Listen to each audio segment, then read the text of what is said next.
guys, what's up? Right now I am driving to Lahana, and I just been in my car, just been in prayer, pretty much all day. Well, not all day, but off and on all day, but I always do that. Anyway, I just wanted to send some words of encouragement to anybody who's going through anything. Right now, I'm going through my own situation, and it's just crazy. It's crazy. Life can really take a turn for the better or for the worse. It kind of just depends on what you choose to do with what God has given you and what decisions you're making for yourself and for your family. And sometimes I don't make the best decisions, but I always try. My heart is always trying to be right and trying to be in the right place. And today I was just going through it, and you kind of have to think, is it partly that person's fault? Is it partly your fault? Is it more or less? You kind of have to think, when you're making big decisions, it's so tough because sometimes when you're so close to it, you can't see the big picture of it. And that's kind of the situation that I'm always in this particular situation. I'm not going to say what it is, but it's just something that happened to me and that affects me and my life. And we all have those things. We all have those things that kind of hinder us, and we try to get away, and then we go back and forth with it. And it's kind of makes you think, like, I wonder if I'm not passing the test. I feel like God makes us take these tests of life, and He wants to see if we're gonna back down and just say, oh, I'm in my comfort with this thing, or no, I actually want better. I actually want to do something different, and I'm not going to put up with certain things anymore, or set a standard, set a boundary for myself, so that my mind can be right, so that my mind can be on God. Because one thing that happens is when you're in so much stress and you're in so much negativity and things are happening to you, it's kind of like you either give it to God, or you get so stressed out by the situation that you literally just can't even move forward. And sometimes it gets hard to pray, and that's the enemy. He comes against us so hard, especially in situations like that. He's like, boom, I found their weakness, this is what it is, and I'm going to do it over and over as many times as they'll let me, as many times as they'll let it get to me or get to them. And so it's really, really hard to say no. It's really, really hard to say and hold your word and keep your word. But I think that if you do, that God has something good for you on the other side of it.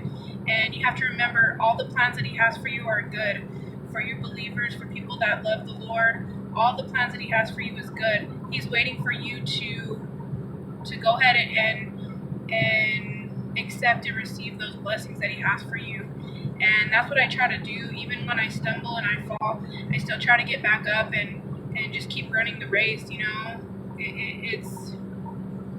It's really, really hard when things affect you really deeply, and truthfully, it can be almost numbing, where you just don't even want to pray. You don't even want to do anything. You feel that kind of veil come over you, and you have to break it off of you immediately. You have to pray. You have to worship. You have to thank God. You have to constantly be in relationship, constantly be in conversation with God, so that He can tell you what to do. He can help you. He can say, you are my daughter, you are my child, I love you, I'm here for you, I've never left you, I've never forsaken you, I would never do that to you. I know things are hard. All these things He's speaking right now to you. If you're like me in this situation right now where things are just so hard, but you're trying to just get through it, God is saying, don't give up. God is saying, you're right there. You're so close to the breakthrough. He's saying, I have you in the palm of my hand. I will never let you go. I will never leave you. I will never forsake you. And that's why I love God so much. This morning I went to my kids' assembly. I had my two babies with me. One is 1 and one is 3. And having a 1 and a 3-year-old in an assembly with all those people for any amount of time is like trying to handle a zoo of children. It's crazy. And sometimes I do. Sometimes I get overwhelmed. I'm holding this one, I'm bouncing him, I'm trying to get this one. She's rolling on the floor. This one wants to get on the floor. They're running around. We're in this tiny little space.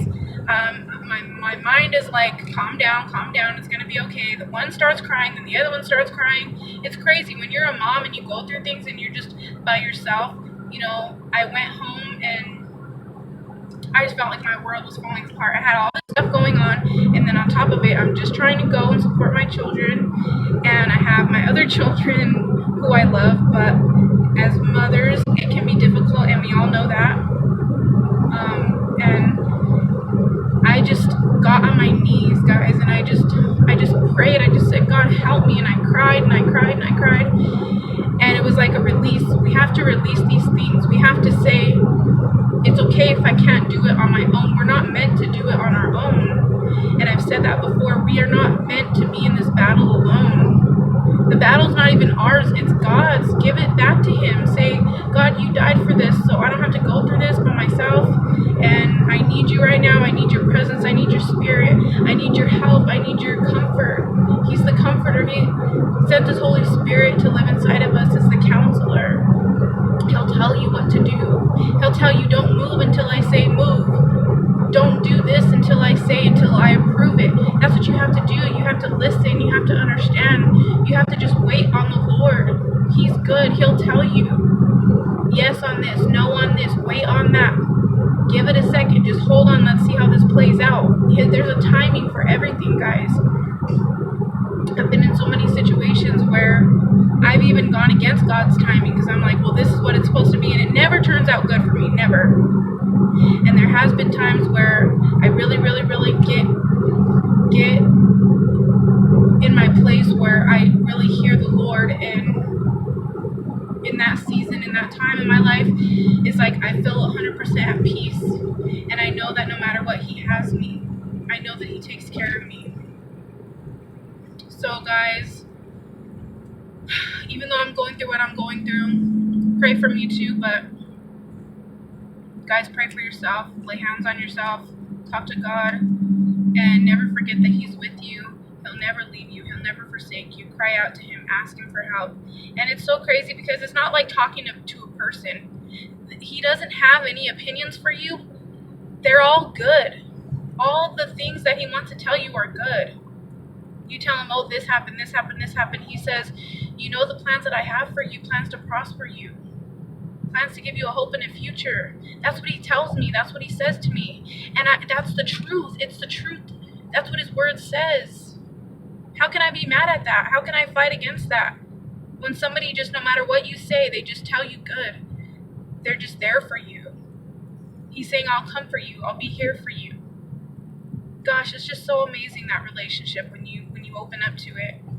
So guys, just don't be afraid to cry out to God. I do it all the time. Do it every day, all day, and I'm not ashamed of it. And I really hope that whoever's listening to this, if you're going through a hard time, if you're not, if you know somebody else going through a hard time, you can pray for them. Stand in the gap for them. Be there for them. Be that person that moves the mountain in their life, that helps to move the mountain by calling on God. So guys, I love you. I'll talk to you on the next one.